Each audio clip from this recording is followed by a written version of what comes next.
Good evening, everyone, and thank you for joining us. My name is Betsy McShane, and I'm the state biologist with the U.S. Department of Agriculture's Natural Resources Conservation Service, and I'd like to welcome you to our second presentation in our Working Lands for Wildlife webinar Wednesday series. This evening's presentation is being recorded and will be available for future viewing on our YouTube channel. A link to the recording will be provided in the chat.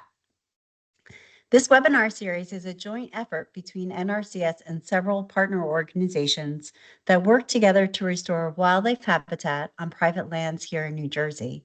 Throughout the series, we will chat with different partner biologists to discuss their work and the particular species that they focus on. You can see the list of presentations here on this slide.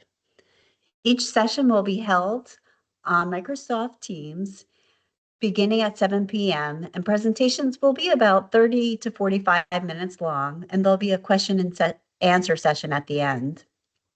We welcome you to join in that conversation during the Q&A, and we'd appreciate if you mute your microphone in the meantime to reduce the background noise. Thank you. And you can see that tonight our presentation for February 4th will be by Ben Langey, and he'll be talking to you about black duck ecology and conservation. I'll introduce you to Ben in just a moment. In the meantime, I wanted to remind you that if you'd like to register for each of the events in the series, you can click on the link that is in the chat, or a QR code will be available at the end of this presentation. So for the list of species that will be presented on, if we go to the next slide, you can see that on the Eventbrite website, you can register on each of the individual dates that are available for the different presentations. And now I'd like to introduce Ben Langey, our speaker for tonight. Ben Langey is a Ducks Unlimited Working Lands Partner Biologist in New Jersey. He is a trained wetlands biologist and maintains a professional wetland scientist certification through the Society of Wetland Scientists. Ben earned a Bachelor of Science degree in Environmental Studies with a concentration in Conservation Biology from Gettysburg College. And he also has a Master's of Science degree in Biology with a focus in wetland biology from Westchester University in Pennsylvania. Ben conducted his graduate research on the impacts of road de-icing salts on wetland soil and groundwater biogeochemistry and vegetation community composition. Prior to his role at Ducks Unlimited, Ben spent 8 years in the private environmental consulting industry as a wetlands biologist and environmental scientist. As a consultant, Ben assisted clients nationwide in a range of environmental and ecological matters, from contaminant sampling to threatened and endangered species habitat characterization studies. Ben also volunteers his time supporting local conservation groups and is an active member of his local Ducks Unlimited chapter. I'd like to welcome Ben and enjoy this evening's presentation. Hi, everyone. Betsy, just confirmation you all can hear me? Yes, you sound great. Okay, awesome. Hey, everyone. As Betsy so kindly just introduced, my name is Ben Langey. I'm the Working Lands Biologist for Southern New Jersey. I'm employed by Ducks Unlimited, and I partner with the Natural Resources Conservation Service to assist in delivering wetlands restoration through farm bill programs. We're going to get into what all of that means, but first, a little overview on what this partnership is. This is the Working Lands for Wildlife Partnership. Our work is done in conjunction with partners, the NRCS, and private landowners. It is a collaborative approach to conserve habitat on working lands with the intent to create large, intact landscapes that promote wildlife biodiversity. We do this through providing free technical assistance and financial assistance through farm bill conservation programs. The national program has national and state initiatives. A good example of this is if you look out west, the giant brown hashed area for the greater sage grouse, that's a national initiative. In New Jersey, we have both national and state focal species. We have the northern bobwhite, the bog turtle, the golden-winged warbler, and the American black duck. It's important to note that this is the largest funding source for conservation on private lands. It's important to have programs for private lands conservation, as 60% of land in the United States is in private ownership, with 52 to 53% of all land used for agriculture. And then 90% of that agricultural land is privately owned. So while we can do some great work on public lands, it's also important to engage with our private landowners as well. So why is the American black duck a focus of the Working Lands for Wildlife Partnership? Well, the American black duck is endemic to North America, meaning that it's native and not found elsewhere in the world. And it was at once the most prolific dabbling duck on the eastern seaboard. However, from the 1950s to the 1980s, we saw an approximate 50% population decline. The exact cause of that is debated. However, we've narrowed it down to the following, likely due to a combination of overharvest, wetland habitat loss and degradation, contaminants in their environment, and competition and hybridization with mallards. Today, we're really going to be focusing on the wetland habitat loss and degradation portion. So population recovery goals will be accomplished by protecting and restoring wintering habitat. While American black ducks use a large geographic range, wintering habitat has been identified as a possible bottleneck to achieving population recovery. And this requires, by combating habitat loss to further development, pollution, wetland conversion, and marsh migration with sea level rise. And while the population has declined, it's important to note that it's not still declining. Efforts to mitigate the population decline seem to have worked, and we've been able to stabilize the decline. And we see, a general flattening of that declining population curve. So when we're talking about black duck conservation, we really need to understand their ecology and habitat. So on the right here, we see two range maps. The top red range map is the black duck breeding distribution, with dark red being their breeding concentrations. Note that black ducks highly concentrate in northern Ontario, Quebec, New Brunswick, Nova Scotia, to rear and breed their young, and then they migrate in the fall to winter along the Atlantic seaboard, with a high propensity of black ducks wintering in southern New Jersey and Delmarva. Typically, black ducks breed in freshwater wetlands, but then they winter in brackish wetlands. And they use a broad diversity of wetland habitats throughout their migration. Essentially, if there's a wetland, black ducks are using it. Anything from salt, brackish, and freshwater wetland systems, anything that includes estuaries, tidal marshes, tidal mudflats, freshwater wetlands, streams, and rivers.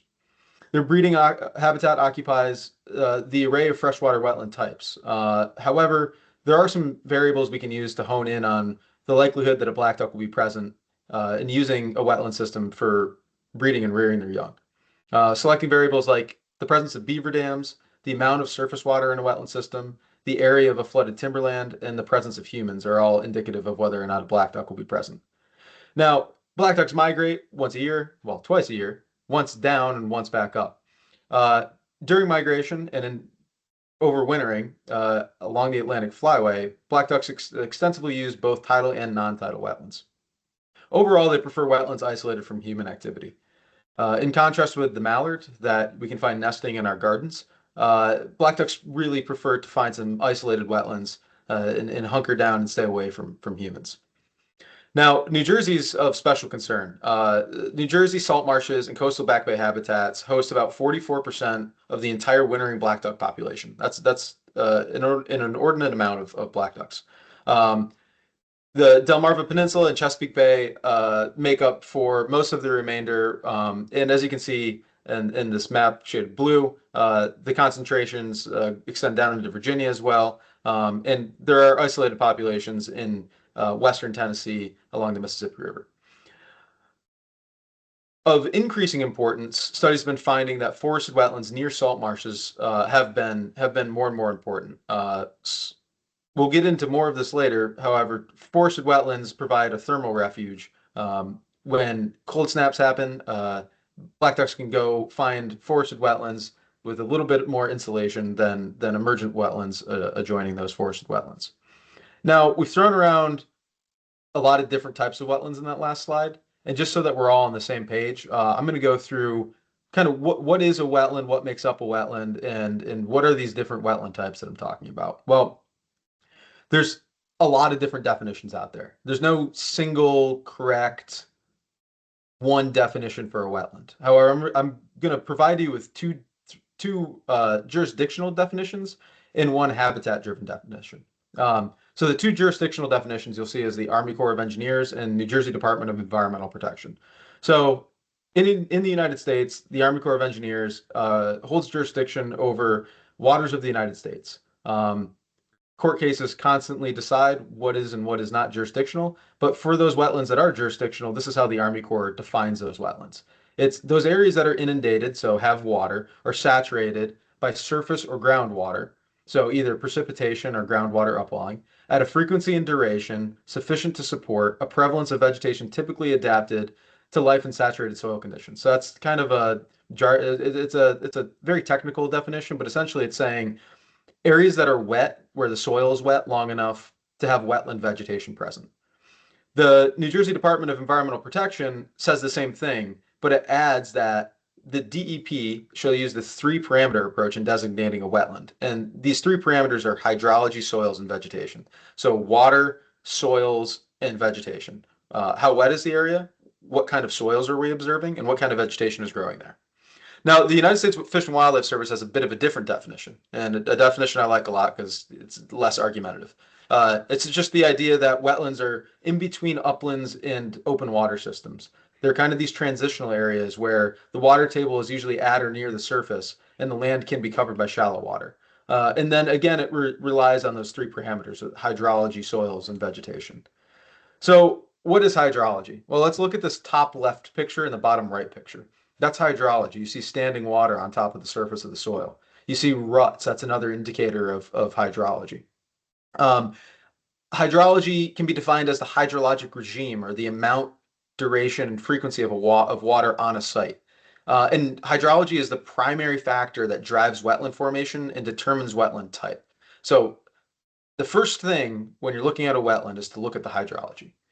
Hydrology then creates hydric soils. So soils undergo different chemical processes depending on the presence or absence of water.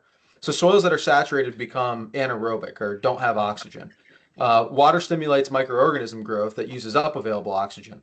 So anaerobic soils have a different structure in chemistry that result in stressful growing conditions for terrestrial or upland plants. And hydric soils can form in as little as 2 to 3 weeks. So a lot of times when we're talking about wetlands and we're helping farmers with their fields and we're asking about inundated conditions, saturated conditions where they're having growing issues, they'll say, oh, well, that area of my field stays wet, but it's not a wetland. But when we go look at the soils, we might see hydric soils. We might see some wetland vegetation recruiting through the cropped field. So even though something's only wet for 2 to 3 weeks out of the year, you can still that can still form wetland conditions, which is interesting. And then, of course, hydrophytic vegetation are just wetland plants. Wetland plants are specifically adapted to grow in wet conditions, conditions where you have low oxygen, where roots are wet, and from there we end up with different species that are adapted to feed on these wet plants. And so, when we're talking about the three-parameter approach, we can also discuss the feedback loop that happens within a wetland. So, as I said, hydrology is your main driver, and your hydrology is going to determine your environment that the wetland that you're observing in the wetland.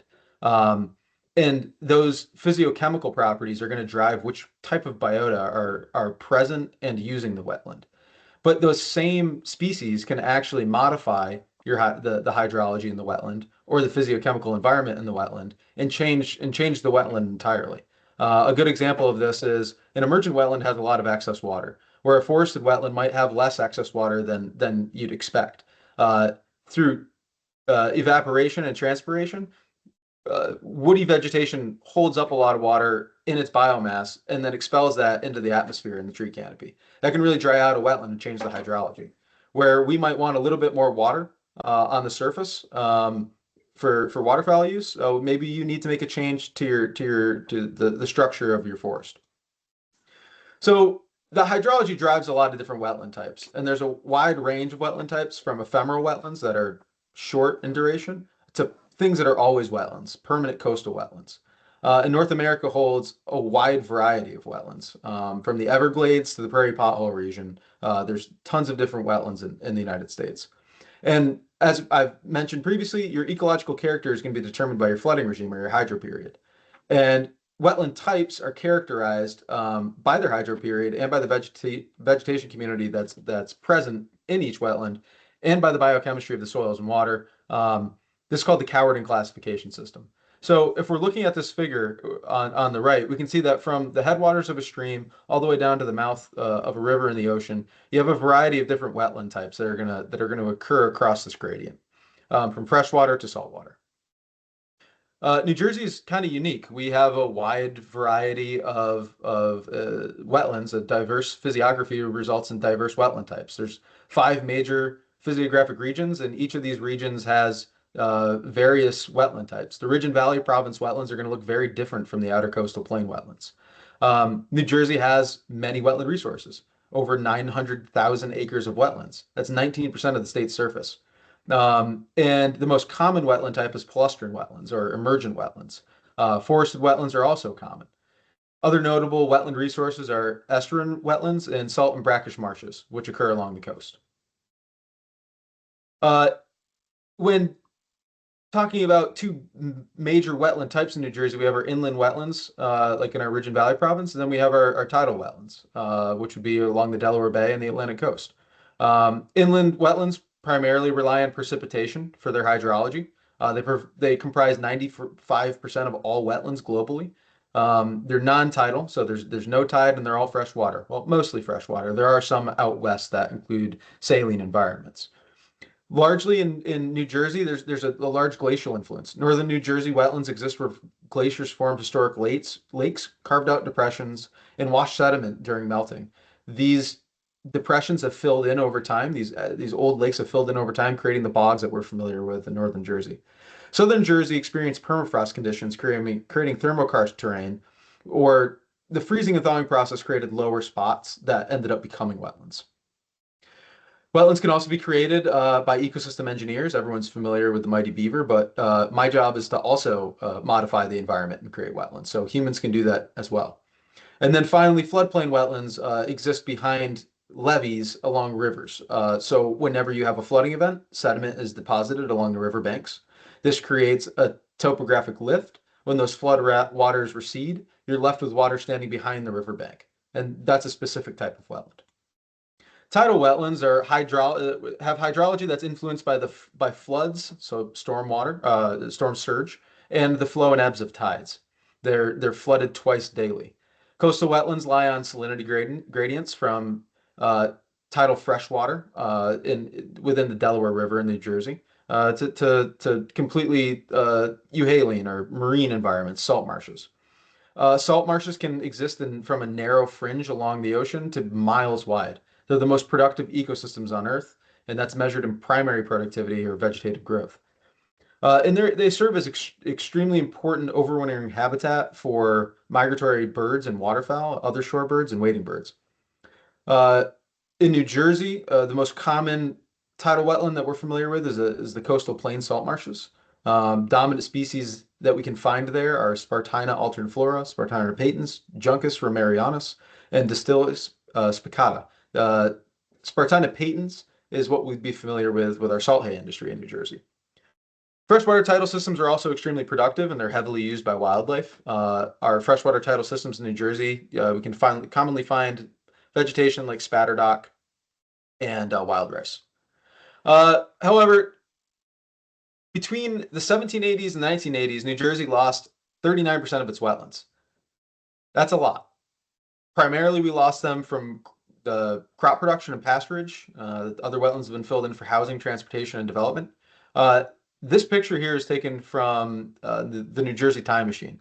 On the left, we can see the mouth of the Salem River in Salem County, which was diked and ditched and used primarily for agriculture. But as you can see, there's a main stem of a river that winds its way through many wetlands in a delta formation. While this image does show modified wetlands, these wetlands are still used for farming. Primarily, they were used for farming because of a rarity of fertilizers. But as fertilizers became more common, these farmers receded back into the uplands and were able to amend their soils in other ways. Uh, Abandoning the infrastructure there led to the loss of sediment and the conversion of emergent wetland habitat to open water habitat. So what makes a wetland impaired? What do we look for when we're looking at restorable wetlands on agricultural land in New Jersey? Well, anything that's drained or ditched, also tiling alters hydrology. You can see that on the bottom left there. Filling in wetlands obviously alters the hydrology.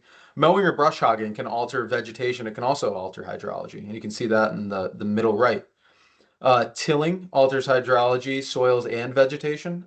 What used to be perhaps a large wetland in that left center picture has been tilled for years and has slowly filled in. Restoration there might look like excavating out a larger area and setting that outside of production to restore some habitat. And then finally, invasive species. Phragmites australis, which we're all too familiar with in New Jersey, is a very prevalent invasive species along our coastline. So restoration involves actions to mitigate these impairments. So when we go out to a site, we're trying to find what is impaired and how do we mitigate that. And as a landowner, what can you do to steward your land? Well, you can enhance wetlands that already exist. You can restore your wetlands that have been degraded, or you can protect wetlands that are already functioning appropriately and are of high value for landscape ecosystems. For instance, forested wetlands, as I mentioned previously, within 15 kilometers of coastal marsh, have been increasingly important for the American black duck to seek refuge during cold snaps. So those are systems that are of high value for protection. So how do we do this in New Jersey through the NRCS? So wetland restoration efforts have been informed through modeling. So where we need to work have been identified through priority watersheds, and this is through collaboration with many partners, including Ducks Unlimited.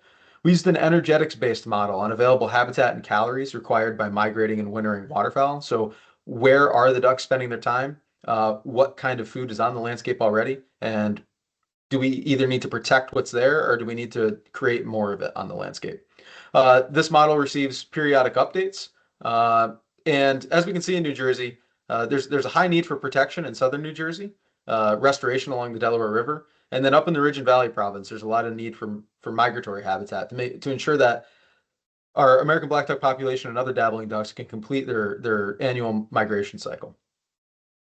So we accomplish this through, again, free technical assistance and enrolling landowners in conservation programs. So one of the common conservation programs that we like to enroll landowners in to accomplish these wetland restoration projects is the Environmental Quality Incentives Program. So it works by offering up to 75% cost share for conservation practices with maintenance requirements that vary between 10 and 15 years. So you can kind of see what these projects end up looking like on the ground. These are two Ducks Unlimited projects that are in the ground in Delaware. You can see that we created a shallow excavation and native wetland vegetation is propagated within that excavated area. Another great program is the Wetland Reserve Easement Program.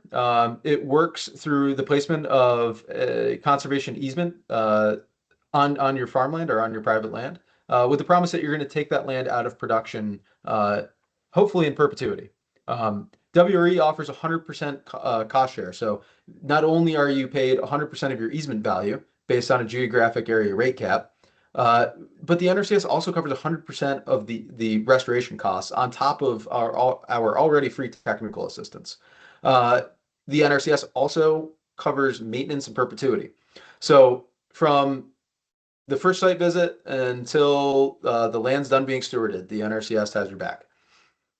So common land eligibility characteristics are farms that may have farmed wetland under natural conditions, farmed wetlands like cranberry bogs, converted cropland, so things that were wetlands became cropland and are either still cropland or were abandoned at some point, but were cropland before the 1980s when our regulatory structure was put into place. Farmland that's become increasingly flooded. That's a very common issue in southern Jersey. If your land is flooded and you're having a hard time maintaining it, maybe a wetland restoration easement's right for you. So to close out this talk, I'm just going to show you a few project highlights. Our program has been established in Delmarva since 2019. We have a number of projects in the ground. We've had a lot of success down in Delmarva. My position in New Jersey is new, but we have this. But wetland restoration in New Jersey is not new. There's a long history of it with the NRCS in New Jersey. But we have some great projects to show you that have been completed down in Delmarva. So on our left here, you can see some largely unproductive crop fields. You can see bare soil, struggling vegetation, and through site visits and technical assistance, we're able to enroll a land design a restoration project and then enroll the landowner in EQIP. And on the right is the result. You can see thriving wetland habitat with waterfowl landing in the constructed wetland. Here's another project in Maryland. You can see kind of a linear saturated area within a crop field. Through some light excavation, shallow excavation, the installment of a low berm and a water control structure, we're now able to manage this cropland to be productive waterfowl habitat. And then finally, everyone always asks us, do these projects work? And we've got photo evidence that they do. A lot of our landowners like to put a trail cam up after their project's completed. And you can see not only do we have black ducks using it in the top left and bottom left photo, but we also have wood ducks using it before their migration south for the winter. So with that, thank you for your time. Lot to cover there. And I welcome any questions that anyone might have.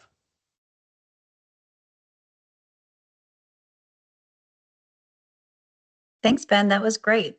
And I would like to also invite people to ask any questions they have about black duck or wetlands habitat in general.